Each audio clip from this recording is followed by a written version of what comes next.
ready to go. Well, here we are. We're back in the bunker for the Wheelhouse podcast. My name's Joel Spreadborough. I'm here. I'm always here. I'm never not here. Someone who isn't always here is Kate Bates. You're here today. Is it you? It is me. I'm here, and we've got a bit of a special guest We today, sure Joel. do. I'm You're a bit outnumbered excited. by the ladies here today. Strong watermelon theme going on too.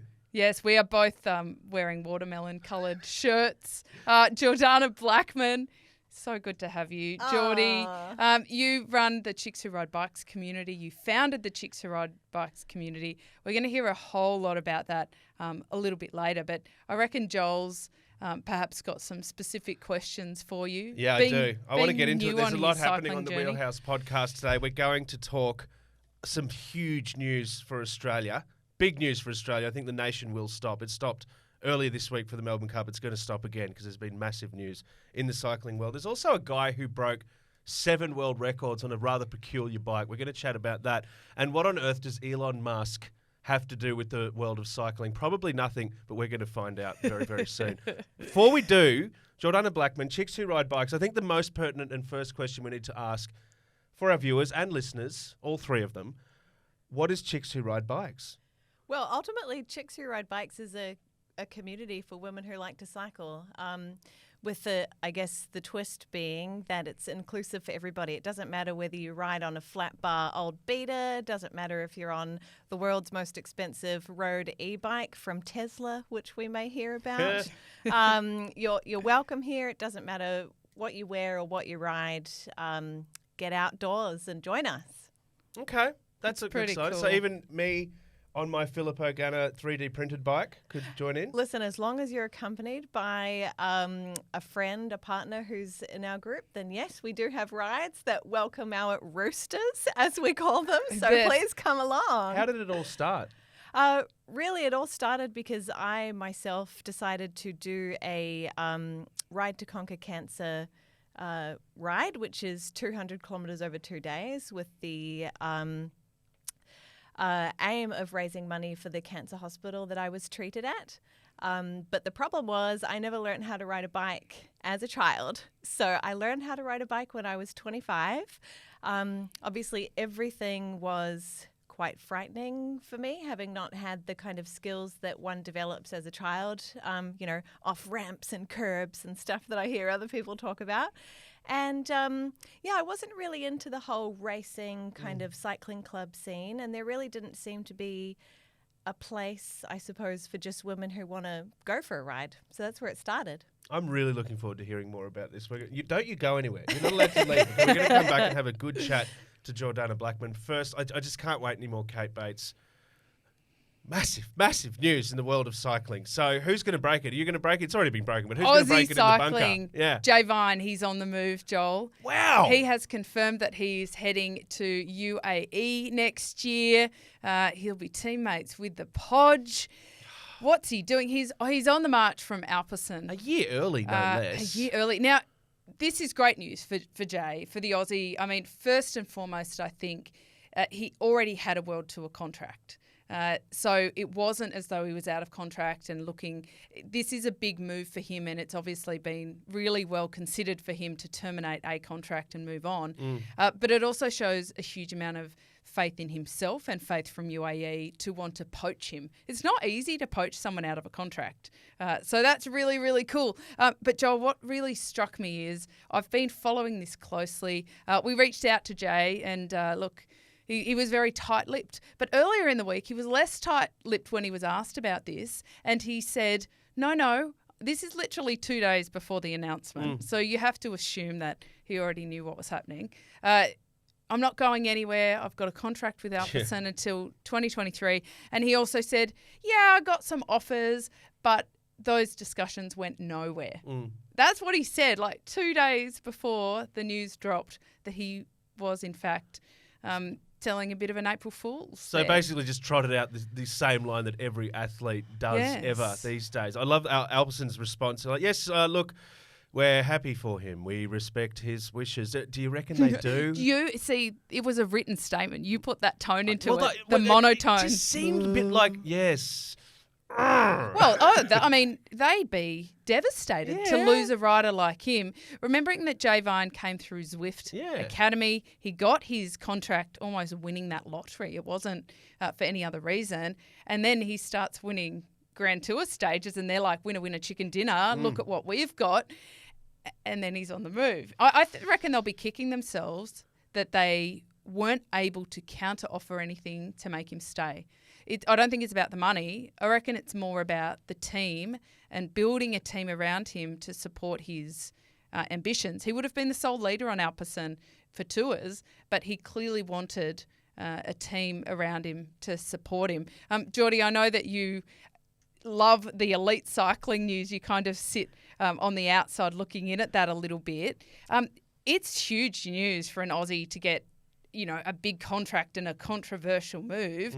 It's more and more that the Aussies are getting these incredible deals. It's incredible. I mean, even the Zwift, like the fact that you can now do a Zwift competition, an academy, and be selected to have a pro contract. I mean, that was unthinkable not that long ago. So I think that's amazing. But I did notice a little pointy line in the written statement that I read in the same tone, which was, yes, we would like to support him given his advanced age when he turned pro. See that. So there was a very pointy line at the end of the statement where I thought, interesting. They may as tone. well just added a line at the end saying, P.S. we're not bitter at all, promise. That's a bit ageist. I don't know. But that's like a mic drop at the end of a They press did release. though. just a touch. But look, big year, a couple of stages of Vuelta, obviously success in Norway, Turkey as well. Growing reputation. We often say on the Wheelhouse podcast that Jay Vine is growing on us.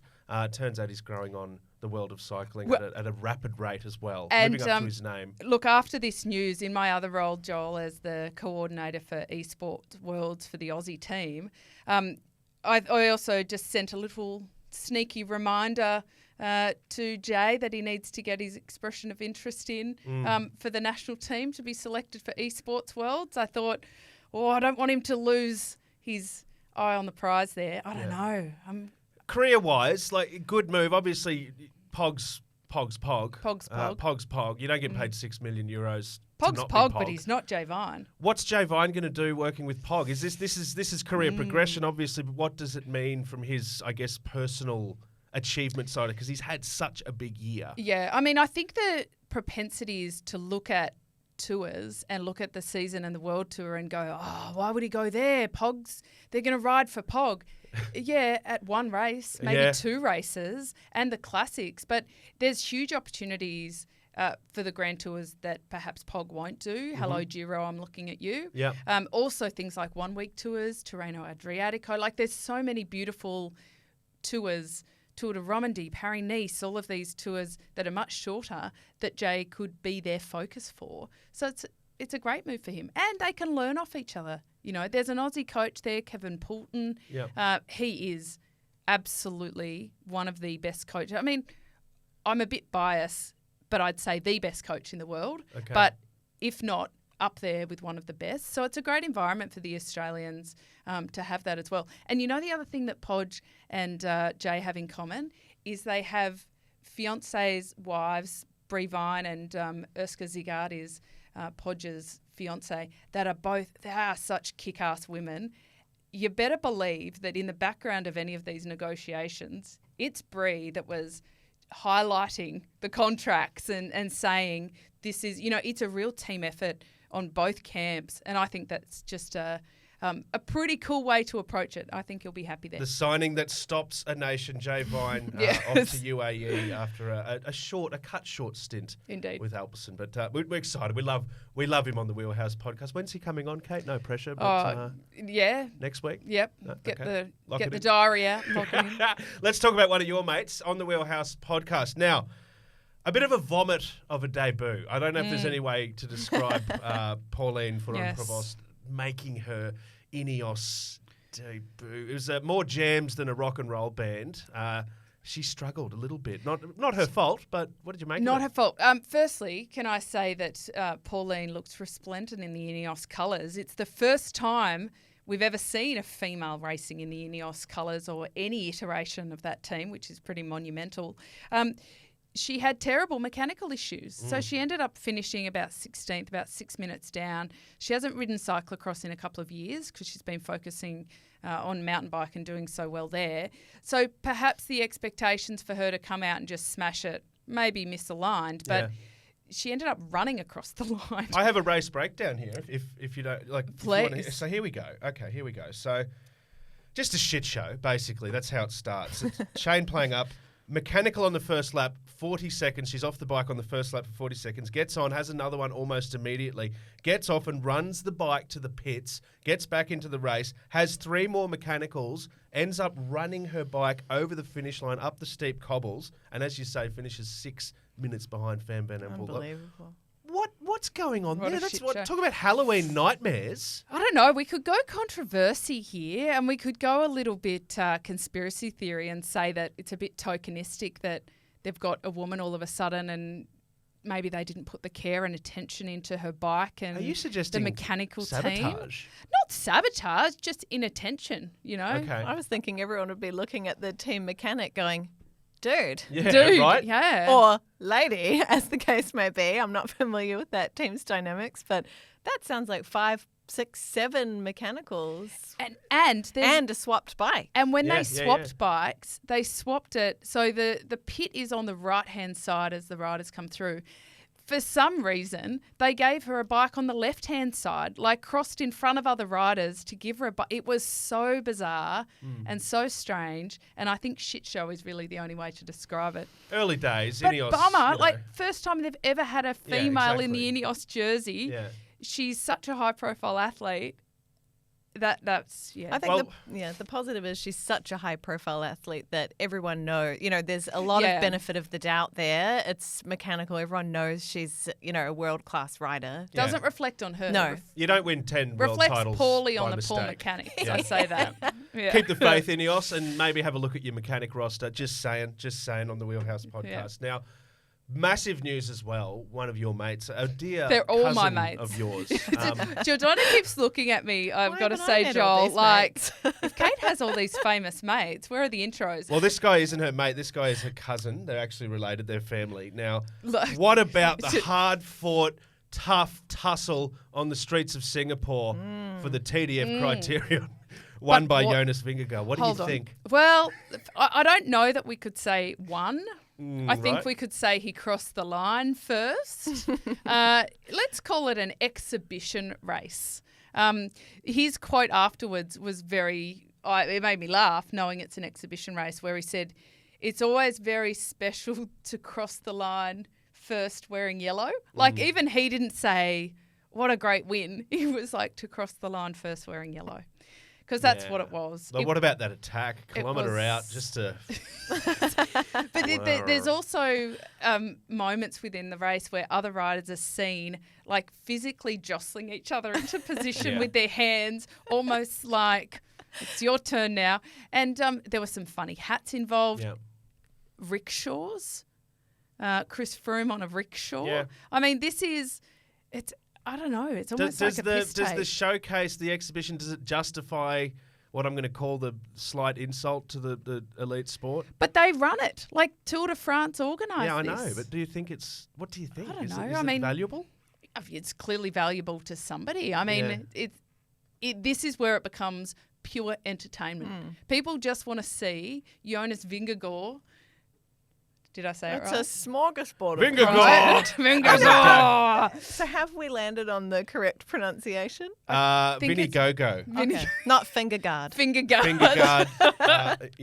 Vinegar. They just Salt and want to vinegar. see him cross the line Yeah. wearing his yellow jersey first. So I think I don't know, it's bizarre if nothing else. It's quite a spectacle. But the reporting on it, I think, is what cracks me up the most. That people feel like they need to report on it. I feel sorry for the journos But- having to write about it. I Yeah. feel sorry for them having to write about that as though it is a race. I It's think it's a bit ridiculous. of the onion. Yeah. It might be a bit of light-hearted reporting for them to do. Chance, But chance it's- to put the tongue in the cheek Yeah, and just have a bit of fun. exactly. Yeah, The fair enough. cycling Batuta advocate. Exactly. And if you don't know what that is, you've got to look that up. Yeah, yeah. Absolutely. Okay, well we'll keep looking at the criterion. It's I don't know. I'm not big on it.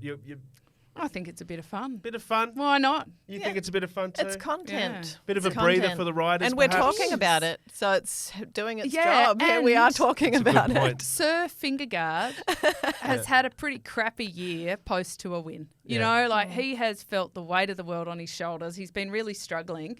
Like, good for him to have a little bit of fun, wear a funny hat, ride a rickshaw, Yeah. cross the line first. Yeah, he crossed Wearing the line his first. yellow. It's like an athletics carnival at the primary school where it's like, come on, yeah, here you go, you win kind of thing. No, except they're it's a Tour actual de France winner. races. They're actual races, Joel. It's like WWF, you know, those slam downs. Right. Yeah, Boom. Sure. Yeah.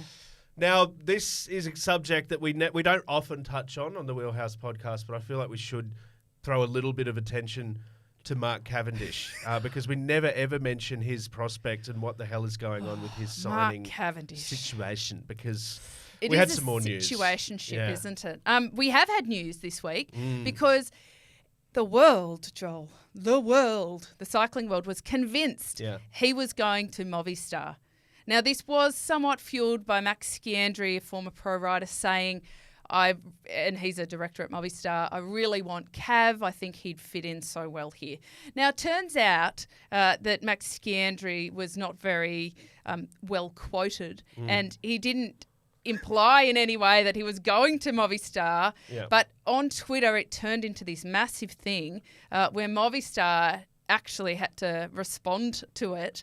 And it's like at first they thought it was a little bit funny. They were like, come on, guys, it's been a quiet season. It's been a quiet week in cycling, I know, but this is a bit too far. To the point where Movistar then actually had to start quoting like UCI regulations. They posted their 30-man roster and said, guys, No room. there's no room. Yeah. We've filled our 30-man quota. Mark Cavendish is not on here. So it went from being a little bit of fun to even them being like, oh, come on like now. Max Sciandri, he's the sport director of the team. It kind of like to come out and basically say, about what Max said, nah. Yeah, but Like- I reckon Max is just as frustrated as us. As Well- in, where the heck is Mark Cavendish going? You are on the cusp of fan dumping Mark I am. Cavendish. What do are you reckon, this George? Because close. I'm a fan of his, but I am. I'm on the cusp of fan we're dumping. Not even kidding here, Geordie. She's going to fan dump. I think Mark I'm done. Cavendish. I'm on the edge of my seat. I'm following the story live as it happens. This is exciting But stuff. Sciandri basically comes out and says, it'd be great. We're mates. Geez, it'd be fun. Wouldn't it be great? But literally rocks the very foundations of the cycling world with such a comment, and the team's forced to come out and douse it.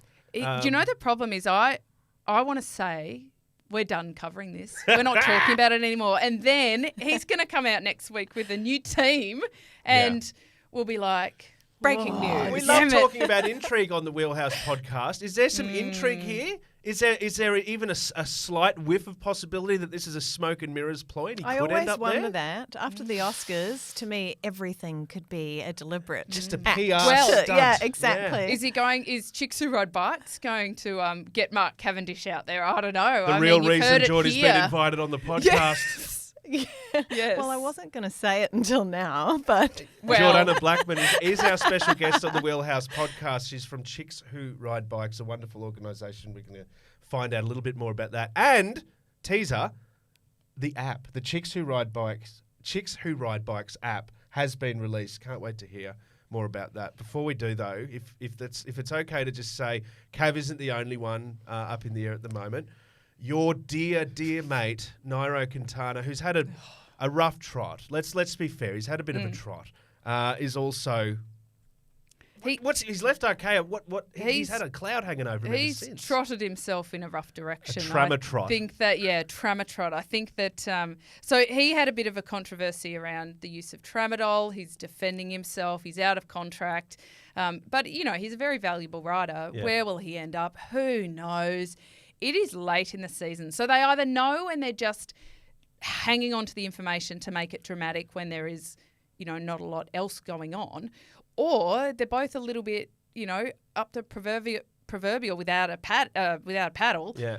And they're just trying to sort themselves out. I don't know, but Yep. I'm getting sick of talking about Mark Cavendish. Yep. Good luck to They're Quintana. up on 2 without a bidon. Yes, if Quintana doesn't Yep. sort himself out soon, he's going to fall in the same category Well, as look, Cavendish. he's got his appeal with the Court of Arbitration for Sport hanging over his head. I think he's possibly just a bit of stinky laundry at the I moment. don't know. Maybe no. I got to say, the whole tramadol thing is an interesting one. It is Yep. banned in cycling, but there's a lot of people who accept the rule but don't necessarily paint it as a big doping violation. So I actually don't, other than the PR of it, I don't think teams care that much. Big call, but I genuinely don't. Okay, But yes. all right. On the Wheelhouse podcast, let's press along. Special guest Jordana Blackman from Chicks Who Ride Bikes. I'm Joel Spreadbury. Kate Bates is here in the flesh, not the digital version. I'm still not convinced. I feel like I need to get you to do one of those capture, prove you're a human, not a robot things, but we'll get to that. I want to talk about... don't do that to me. Jordana's putting up the Kate cutout, and it's just bringing back memories of Kate not being here. Now... records. There are records, then there are records. This is extraordinary. What I love about this, the 12-hour speed record on a recumbent bike has been broken. First thing, it gives me hope. Yes, It really gives me hope. So a recumbent bike, you are literally recumbent, like you're kind of lying down Track, yeah. and holding on, with your arms beside you, and 2 wheels, quite a contraption. You put your You're combining doing in the exercise pedals and having a lie down. Off you go. And Yeah, it's fantastic. Speed plays are an interesting choice for that. Yes. The rider who did it, his name is Marshall Randall. Now he works for Whiz Wheels. Yeah. Incidentally, they're a recumbent bike I manufacturer. love this. I love this. So I think this was a bit of a PR stunt. But Yeah. in his mission on this 12 hours, he actually broke 7 World Ultra Cycling Association records. Are you ready for them? Go for it. 100K, Yep. 200K, Check. 300K, 100 miles, What? 200 miles, Stop. 6 hours, No. and 12 hours. You're kidding. 7 records. 27.6 kilometres per hour, which was 17.31 miles per hour because he did it in Michigan. Yep. So they were definitely not measuring in kilometres. Good point here. In miles. But what an effort. Yeah. Like, seriously impressive. And he competed in the 60 to 69 category. Presumably his age falls somewhere between that bracket. But he beat the record for every category. Everything, yeah. Everything. And I love that it's just the way it's been dressed is just grabbed a bike from the warehouse at work, finished Yes. work one day and thought, I'm just gonna check out one of these bikes for a few hours and go and smash every known record. I haven't ever been on a recumbent. Have you? Like No, in it like looks the gym comfy. version of a recumbent, yes. Yes, the but an on the stationary road. one. Have you ridden a recumbent bicycle, George? Yes, I have. I was kindly lent one when I broke my wrist once and was very sad that I couldn't join in group rides. So, yes, I have been on a recumbent Did you bike. do a group ride in a recumbent? Like a bike path kind of ride, Oh, not right. like, Mount Cootha or anything like No. that. I would imagine it would be quite hard to have a conversation given recumbents. You're very close to the floor. The trikes are easier than the 2 wheels because you don't have to worry about balancing and kind of that sort of thing. But yeah, it's a lot different. Yeah. It's worth having a look on our socials on the Wheelhouse podcast because there's some photos that you might see. And he doesn't look like he's having the best time, to be fair. He is pushing himself hard. But What do you reckon when you're going the hardest you can for 12 hours, Joel? do it you're with a gonna be smile doing on your it- face is what I say, Kate Bates. Well, Mr. Randall, I think that you've done well. Yeah, despite, congratulations. but next time, if you could give us a bit Just of a a smile. bit more chirpy for us, if you don't mind, pal. Just a Yeah. bit more positive. No, look, congratulations. What a cool story. I love it. Borrow a bike from work, 7 records, including Guinness records of every category, 60 to 69. That's awesome. Legend. Another world record, another 7 world records, bang, bang, bang, just Boom. like that. Now, let's have a chat, Jordana Blackman, if you don't mind. Chicks Who Ride Bikes. So, there's an app. I want to talk about it, but first I want to ask you were touching on a story about starting riding basically without knowing how to ride. Yeah, that's right. I learned to ride a bike at 25. When I was living in Melbourne, I actually had a bike coach that taught me how to balance on 2 wheels. And I remember having this special backpack that I would put on and he would ride behind me and hold me up. And that's how I kind of learned to balance riding. Wow. And it all Why- kind of grew from there. I understand the connection signing up for a cancer charity ride, given that you'd been sick and you'd had treatment and you wanted to contribute to the cause. There's many ways to do that. Why bike riding when you didn't know how to ride a bike? Listen, I was at a cafe and it just was a flyer that caught my attention, and it just must have been some seedling that got planted in my brain, and I just kind of decided with the forethought that I put into most things in my life, I'm I'm going to do that. Yes, the forethought being not a lengthy forethought. process. What has it done for you? What's bike riding done for you? Quite simply, it's changed my life in the most amazing ways that I couldn't have dreamed of beforehand. I mean, just the ability to conquer something that you never knew you could do. I mean, when you're a beginner, 200 kilometres may as well be 2,000 million bajillion kilometres. It just seems so daunting and so far to ride, and was just quite an achievement. I think, you know, with work and family and all the responsibilities that we have, it's nice to have something where you can continually set yourself goals and achieve them and feel like you're moving yourself forward and learning new things. So that's really made a huge impact on my life. And helped you overcome some challenges, I guess, on a personal level as well. Oh, I can relate any bike analogy to life. I can relate any situation. I just think it's a great metaphor for life, really. Jord, when I've had a bit to do with Chicks Who Ride Bikes, I've worked with you there. It's just the most sensational group. Something that really struck me when I first got involved is I come from the elite side, and I guess I have a lot of assumed knowledge, both in the skills side of riding a bike and the comfort around it. But I did a skills session with the most awesome group of women up here in Brisbane, just pretty basic skills. And there was this incredible woman who had done an Iron Woman event and nailed it, but she didn't know how to get her water bottle off her bike, and was there because she felt like, you know, to drink and hydrate herself through an Ironman length triathlon, she needed that skill. That blew me away. I just thought that was a really easy thing to do. And it reminded me, Jord, that I have to almost unlearn everything I've learned in order to realise the challenges that a lot of riders, but particularly the women, have in this area. This has got, I mean, you started from literally 25, can't ride a bike. Mm-hmm. So how long did it take you to figure out all of these little skills along the way? Oh, I mean, I'm still learning now, but I have so many good anecdotes about my own journey. And I suppose I can meet, even though I've moved along in my progression, I can still meet women where they're at, and I can vividly remember the fear and just the anxiety of thinking, oh my God, everyone else can do this and I can't. Well, like what? What was something that freaked you out? Certainly drinking out of the drink bottle definitely was something that that I encountered. I, signed up for a triathlon with that aforementioned, planning, without realizing that I couldn't take the drink bottle out of its holder. It was just like, it hadn't occurred to me that it might be difficult. I just assumed I would be able to. Yeah. And then when it came to it, I was too terrified to take both hands off, a hand off the handlebar to give it a try. So I just dehydrated myself throughout the whole length of the race. Just finished up rather parched. Right. But even going from a flat bar bike to a road bike, I was like, where are the gears? Clicky, click, click. Like, how do I didn't know they were embedded within the brakes, that they were the same thing. And so someone actually had to point it out to me. Nope, you move it across with your hands. And I just could not figure out how it even worked. Now, that reminds me of something, a very funny conversation that we had, Jord. I'm going to throw this one to you, Joel. We were talking about riding a road bike, but in past tense. Uh-huh.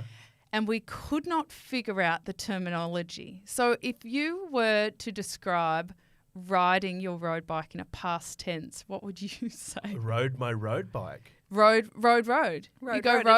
It is road. Road. Yeah. You rode. I was saying to Katie, a few years ago when I rided more. Ridden more. I was ridden. She was saying she used to ride her road bike more. She was like, when I rode more. Rode more. Ridden. Yeah, and I was like, you rode what? And she was like, I rode road. You rode what? Oh, I'm like a road runner when I rode on the road. Honestly, it's awesome. So this is what Chicks Who Ride Bikes is all about, I guess, making it a bit more accessible and creating that sense of community around biking. Because, Kate, you make a really good point coming from the elite world. Like, you're used to a very different sort of cycling world. Yeah, it's just a completely different journey for me, I would have to say that. The thing I love most when I got introduced to Chicks Who Ride Bikes is that all of these women who just have no access to cycling, there were immigrants, there were women from different cultures where cycling hadn't been encouraged and they weren't quite sure even how to break down that barrier, that we've got some of the most incredible people involved who there's no ego, there is no judgment, there is nothing but hilarity and laughs. And there's very few kind of safe spaces where you can learn a new skill as an adult and not be made to feel like a bit of a twit if you don't get it. Yeah. Like that's really important, right? Like so true. There's not many things that I could try and learn how to do where I wouldn't feel like an idiot. And for that reason, you don't bother. I guess. A lot of the time, and especially for women. And it's also dawned on me recently that a lot of kids, especially girls, stop riding bikes around the age of 6 or 7 when it costs, a significant amount, probably around $300, $400, $500 to get them a decent bike. Yeah. The parents aren't spending the money because the mums don't ride bikes themselves. And they can no longer just chuck the bike in the car, take them to a tiny little track and work on it. So, in fact, getting women on bikes is a huge part of the puzzle of getting our kids riding more. And the fact that Jord signed up for something when she couldn't even ride a bike, like I just think it's such a real journey. Yeah. How big is the Authentic community? is the word I was looking for. How big is the Chicks Who Ride Bikes community? Yeah, so in Southeast Queensland, that's our flagship, I guess, original area, and we've got over 4,000 members in Southeast Queensland. We have 5 or 6 regular volunteers who do rides at different times of the day and week, which is great. But obviously to be able to share the message broader outside of Queensland, that's kind of where social media and the app came into things. And we're in Australia, of course. We've got some overseas listeners, George. So Southeast Queensland is sort of Brisbane and below, but still in the state of Queensland, not yet in New South Wales. And for some reason, the Queenslanders must be the sun, Joel. They love getting on 2 wheels. They call the Sunshine State. It is. Well-earned nickname. It is. And it's as big as Texas. Yeah. Like, so it's... Bit of territory to cover. A bit of territory to cover. Now, Jord, accessibility is the big thing for you. You get your message out. Primarily it's been kind of social media, Facebook kind of based, and there's an enormous amount of people who follow along on that journey. But Chicks Who Ride Bikes, there's a new app. It aims to broaden it a little bit and kind of bring all of those unique needs of women cycling together. Can you tell us a little bit about the app?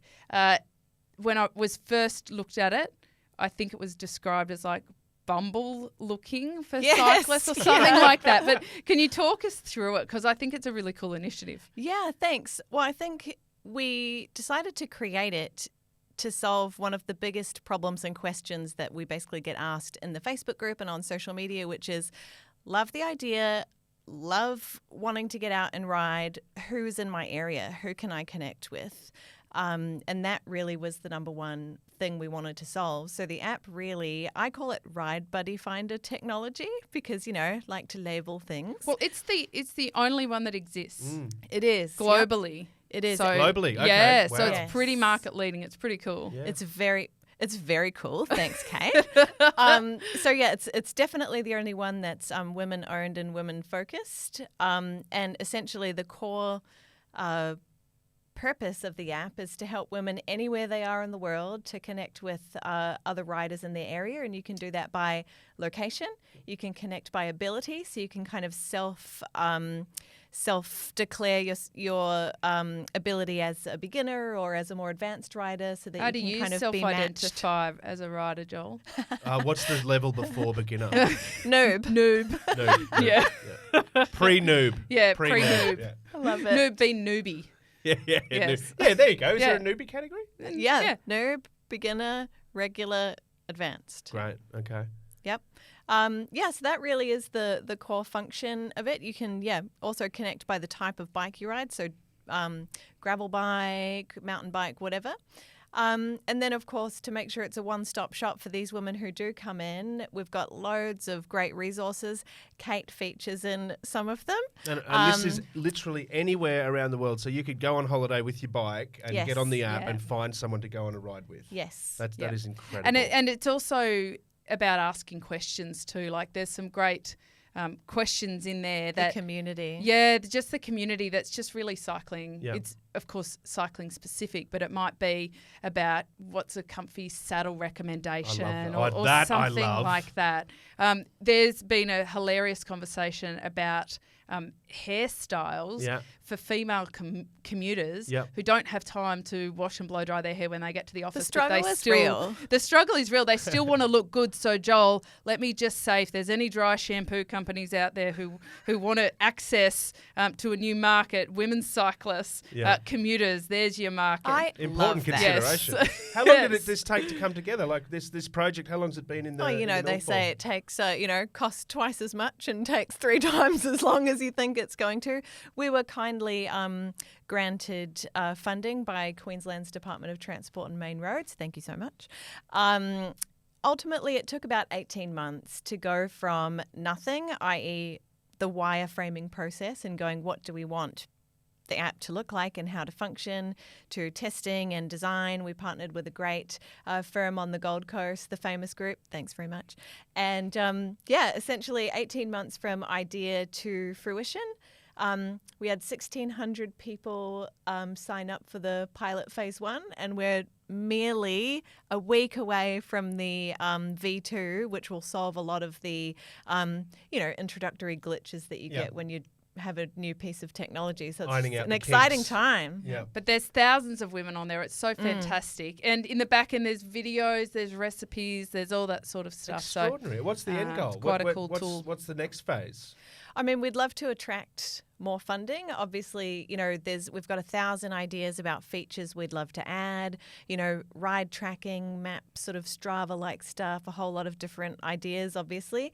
We'd love to ultimately attract funding for that. But I think what we've been able to do with what we have is incredible, and certainly it is a world first. And one of the really cool features I understand, Jord, is there's a lot of safety consideration around it because we don't want any catfish. Mm-hmm. We don't. And while, Joel, fellas are welcome as a +1 on a ride, invited. Roosters, yes. Roosters. Yep. Roosters are not, the app is not for the roosters. So I'm a newbie rooster. Yes, but you won't be able to access the app because you're a rooster. So, Jord, how do we keep the roosters out? Well, you can try, Joel, but you'll get caught up in our web of safety features.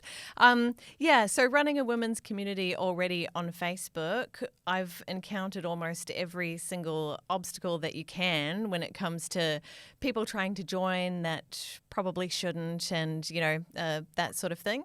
So there's facial recognition technology that we've included into the registration process, essentially. So you'll be asked while you're registering to take a selfie, and it needs to match your profile photo, and it does that using facial recognition technology. So it's pretty amazing, establishing that you are who you say you are. And preventing just bots from creating accounts and things. And it's also very easy to report people in app for, problematic behavior, which we haven't had yet. And boot them out. Just unceremoniously. There's a Zwift group I run, Joel, Chicks Who Ride Bikes, like a group ride on there. And when it first started, it was mostly chicks, but it's actually now run like the ride leader is a fella, Jad. I'm loving that. And he's a older gentleman who just so it's not just about women only. It's not this cutthroat club. It's just about safety and inclusivity and education, really, because a lot of the back end of the app, George, is teaching people how to indicate, how to ride safely, like the really basic skills to keep you safe when you're on the road, on the trail, wherever. Yeah, it really is meeting women where they're at and not assuming, which you put well before, Kate, that they have any level of knowledge. And I think it's easy for me to create and imagine that content because all I have to do is think back to my own cycling journey and go, oh, yes, I remember not knowing that. That was really scary. Yeah. So let's create, an engaging piece of content to address that. It sounds like extraordinarily different. Is I just like to nothing I've heard of. It is very cool, and I think that the more global reach it gets, it's already becoming a movement. So sign up, people, jump on board. Thank you, thanks, guys. Pass it on to your wife, your partner, your friends. Please, Geordie, we're not letting you go anywhere. We've got a few more things to chat about. Once some you're in the more- bunker, you don't. Yeah, some more Aussie news as well. Joel, I think that we've been talking about technology. We're hoping everybody's rushing to download the Chicks Who Ride Bike. We should app ask how right do you now. do that? Just jump on the App Store. Yep, it's Apple Store, Android. Download it for free, which is what we've been able to provide for the community through funding. So please jump on and download it. Find your bike buddy. Find your bike Just buddy. Chicks Who Ride Bikes app on the App Store or wherever you get your apps. Yes, Chicks Who Ride Bikes or CWRB. Look it up and you'll find us. Well, you're a tech genius. That You is know who so else is cool. a tech genius? Ugh, I know where you're going here. You do, I don't like you? it. I like it. It's a good segue. Yes. Ha ha ha. Thank you. We Thank do you. some very smooth segues. Very on the smooth. Wheelhouse. Well, Jordana kind of teased it earlier. Yeah. Let the cat out of the bag, Yeah. or the tweet bird out of the bag, as it may be. Oh, no one would have noticed. Let the musk out of the Oh, candle it's holder. smelling very There you go. musky in here. So we know Elon Musk. He's bought Twitter. He finally got the deal I'm over the Thank line. you. He didn't have to get a rocket ship to do it. Now, there's a couple of exciting Oh my God, it's elements hideous. to this story. Jordana has just said, oh my God, it's hideous. And that's because in the studio here, we've popped up a photo of the Tesla e-bicycle. We'll put it on the socials. Hideous is a pretty good word. Looks guys, like I'm a what do you nerd, as you think? know. It looks like it's come straight out of the movie Tron. I know that Merksy, our producer, will appreciate that. It absolutely looks like a bit of sci-fi tech. Can I It just doesn't look first overly ask rideable. if it's to scale? Are those like 42-inch They're big wheels or wheels, eh? something? Or is it just projected by? So on this photo, for those listening on, the tire of the bike goes like up waist to height. almost, above Elon Musk's waist. I believe it's I believe it's just the image. I don't think the bike's actually that big. But there are some quirks about it. Firstly, they reckon that the e-bike industry, by the end of 2025, is going to be worth $40 billion. Wow. So only $4 billion short of what Right. Musk spent on Twitter. Yes. But it just goes to show it's not like he's going into bicycles because he wants to join the cool kids. We are cool, though. Yeah. This is a money play. But in his whole thing for zero emission vehicles, he's having a little bit of trouble with the old Tesla. Look, they start at around $45,000 for your base model. It's not really accessible to all, right? They're having some issues with the self-driving part. So why not? He teased it a few years ago. Why not go into e-bikes? Now, they're being produced at the moment, Joel. They're Yep. pretty cheap, though, I've got to say. What are they Only going for? about $500 Oh, really? right? Oh. So actually accessible. However, a bit of an issue. Let me know what you think about this. The handlebars do not turn, like at all. Sorry, come again? Handlebars. The do not I know, get your head around that. turn. It is a bike. The handlebars do not turn. How do you... To steer, you apply pressure to one side of the bar or the other. If you are listening on, you won't see this delightful thing I'm doing with my hands to indicate this. Yeah. But you lean left pressure to turn left. But the wheel turns, but the bars do not turn independently. How That's bizarre. Sorcery. Well, is it genius or is it ridiculous? How would it affect your balance, though? I wonder if you're kind of still sitting facing forwards and the wheel's going left, but you're I odd. So many questions to Yeah. this. I'm It afraid I'm going to seems- need to test drive one to Yeah, be able to give It a could firm just opinion. be the way bikes happen in the next 20... This is 100 years ago, people are probably going... Two-wheeled machine that you ride on, poppycock. Well- Maybe that's the future. I don't know. Poppycock. Where is that a word? It was 100 years well, ago. look, we can ask Elon. Hey, Elon, we're going to tweet you. We'll get him on the send show. us one. We'll do a bit of a test ride and a review for you. What do you steer think? with your own sense of self-righteousness.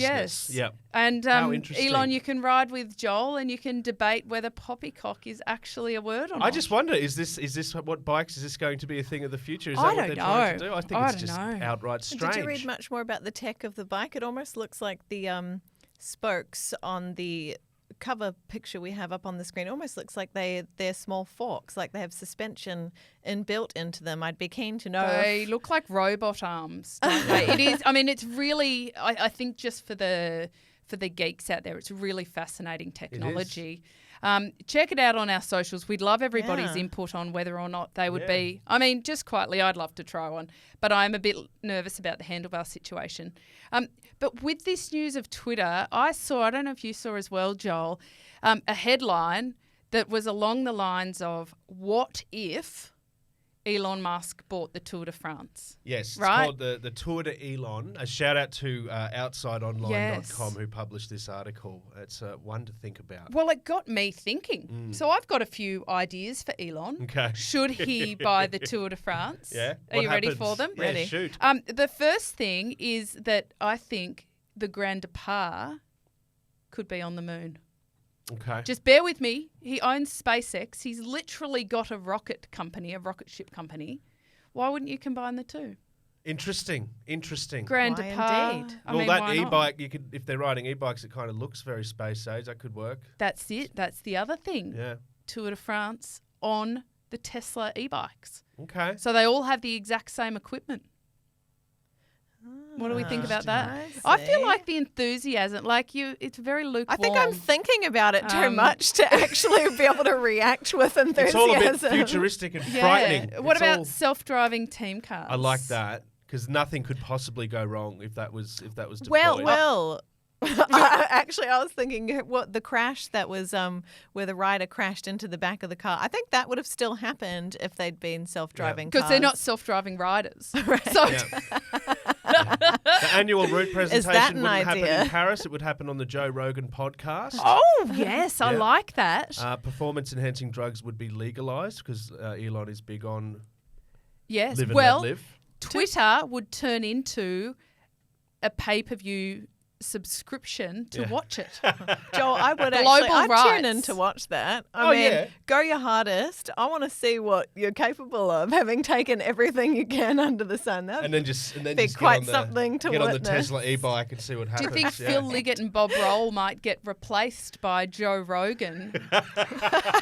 I mean, there could actually imagine Joe Rogan and Phil Liggett co-commentating Yeah. the Tour de Elon France. Lance Armstrong's making a comeback as well. That's part of that. of What do we course. think Elon would think about Lance? Oh, they surely mates. Surely. I can't tell because on one hand, like Elon's this zero emissions, climate hero, and then on the other hand, he's the anti-hero. So I can't tell where Yeah. he would fall in the Lance Armstrong debate.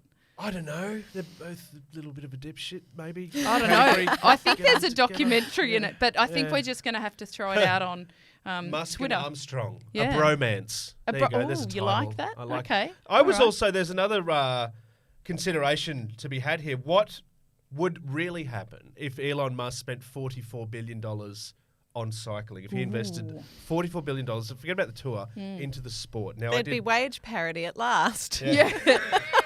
Well, would there though? Would Elon support the women equally?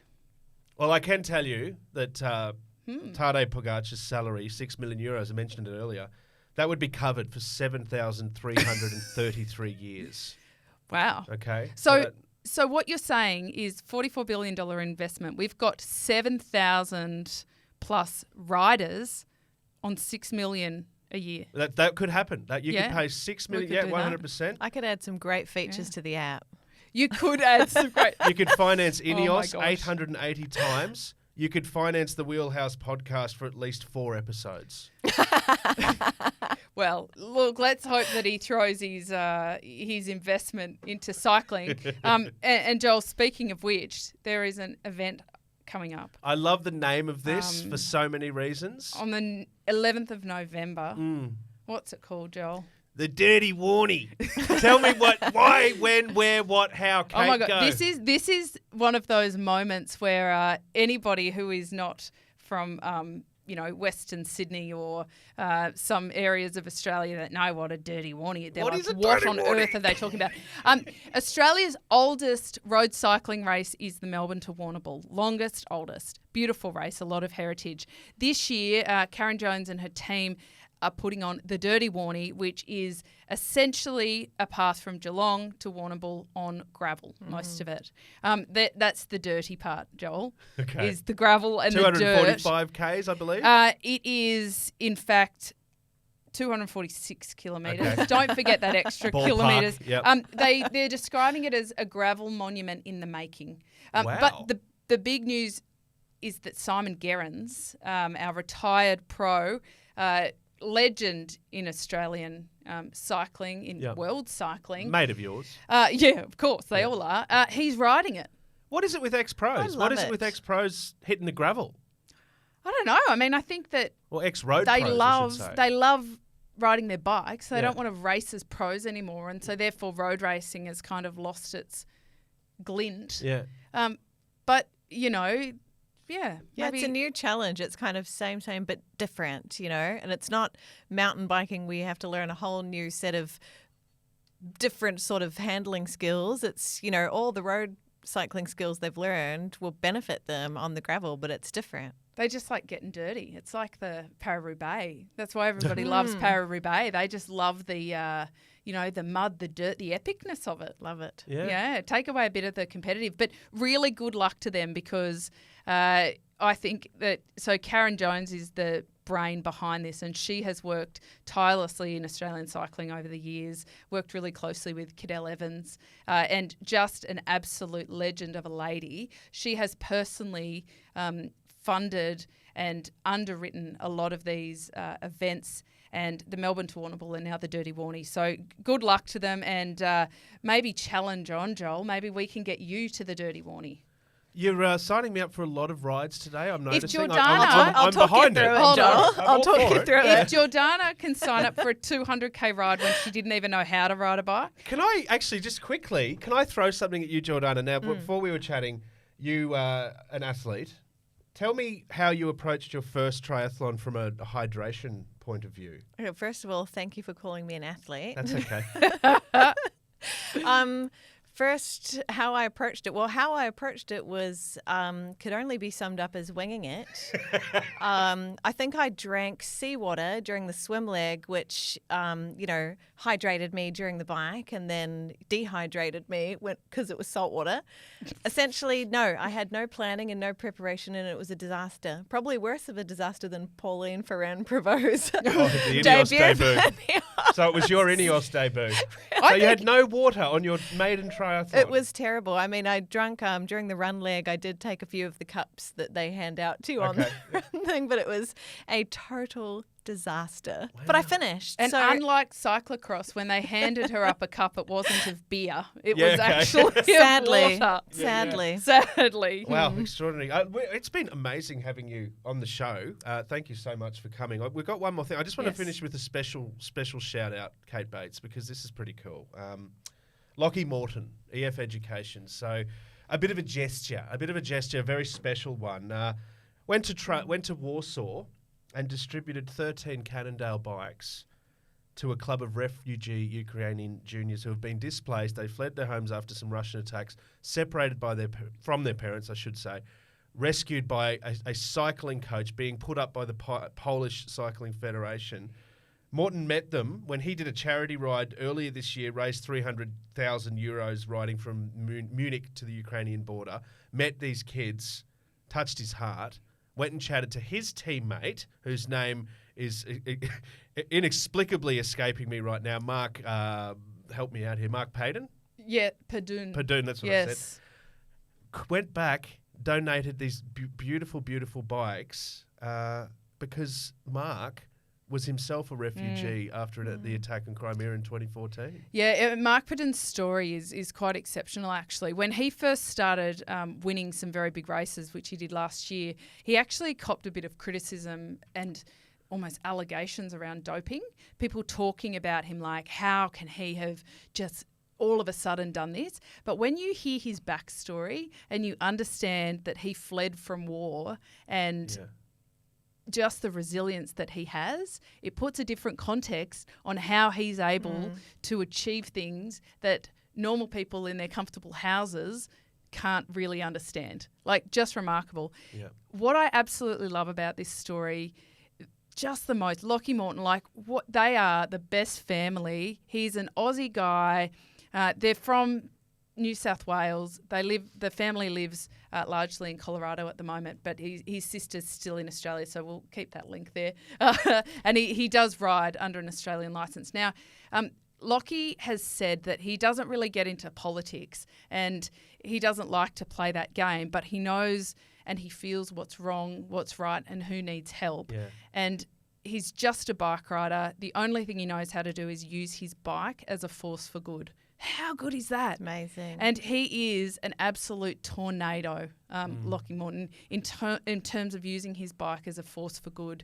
And I just love this story. I love what he does, and I love the light that he shines and how he uses his power to really highlight the issues that are pretty close and special to his heart. Well, it's not just lip service. He does it on the back of the charity ride as well, gets the bikes put on. I love what he had to say about it, helping these kids retain a degree of control over their future and getting them into that routine and that training pattern to sort of give them a very positive distraction. But also he touched on escapism and the ability to just sort of get on the bike, switch it off, which I think has been a bit of a general theme in today's episode when we talk about chicks who ride bikes, when we talk about all of this. It's a really, really beautiful thing. Yeah. I'm a bit embarrassed that I butchered his name so badly, but that's okay. Mark Padun. Joel, don't feel worse than all the other names you butcher. Exactly. Lachy Morton, Kat Batiz, thank you so much. This has been fun. It has been fun. George, thanks so much for joining us. Pleasure. And, we love what you do. Everybody, get on the Chicks Who Ride Bikes app. And if you're a rooster, get your female friends on there, but don't you try. You won't even get through the security And that's system, a beautiful the fellas. thing. Chicks Who Ride Bikes, tell us once more how we can find it, Geordie. Find us on the App Store, Apple and Android. Search for Chicks Who Ride Bikes or CWRB and download for free. And that rhymed. And check out the Facebook communities too. There's a CWRB Global, or if people who are in Southeast Queensland, there's also a group specifically for that. Beautiful. Boom. And we're on Facebook now. Sure Joel. are. Yep. So you can find us there too. Until Elon buys Facebook as well, we're there, yeah. Except Elon's our bestie. So that's right. He's a friend of the wheelhouse. we'll take over once he joins Facebook. But yes, like, amazing. Follow, share, do listen, it all. All of Engage. that. Thank you, please. Yeah, you can even comment on pronunciations if you want to. Yes. Thank you so much. Thank you, Jordana Blackman from Chicks Who Ride Bikes. It's been such a privilege having you in the bunker. Thanks for having me, and thanks for calling my presence a privilege. Yeah. This is great. Just quickly, this guy can't get onto the app. Okay. No, Darth is a no. No, sorry, Darth. I rather think He'd he'd get get weeded caught up out. in the safety web. I'd like to think so. This is the Wheelhouse Podcast coming to you from the bunker, which we won't tell you the location of. We'll be back to do it all again before you know it. The Wheelhouse is produced by River City Studios for Listener. Executive produced by Luke Mears and the Mysterious Merksy. It's written and hosted by Kate Bates and me, Joel Spreadbar.